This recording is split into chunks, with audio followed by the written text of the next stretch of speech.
પાણીગઢ કહાર મોહલ્લામાં રહેતો હિતેશ રાજારામ કહાર તેના પરિવાર સાથે કૌટુંબિક શાળા દીપક કહારના પુત્રના લગ્નની જાનમાં જવા માટે નીકળ્યા હતા. જાન શાક માર્કેટ પાસેથી પસાર થઈ રહી હતી ત્યારે સાળુભાઈ નરેશ ઉર્ફે લાલી શિવાભાઈ કહાર તેમજ તેમનો પુત્ર હર્ષ રહે પ્રભાસ સોસાયટી વાઘોડિયા રોડ હિતેશને જોઈને જૂના ઝઘડાની અદાવતે ઝઘડો કર્યો હતો. હર્ષ ચાકુ લઈને મારવા આવ્યો હતો.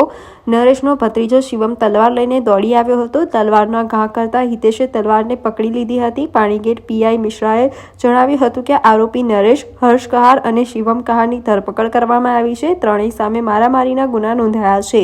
ખુલ્લેઆમ તલવાર વડે યુવક પર હુમલો કરનારા આરોપીઓનો પાણીગેટ પોલીસે વરઘોડો કાઢ્યો હતો.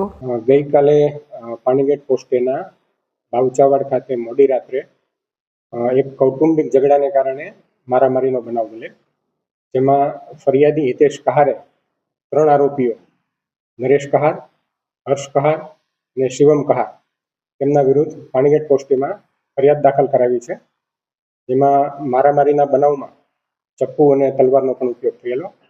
3 આરોપીઓને અત્યારે અટક કરી લેવામાં આવેલ છે. 3 આરોપીઓ મારામારીના લગતા ગુનાહિત ભૂતકાળ ધરાવે છે.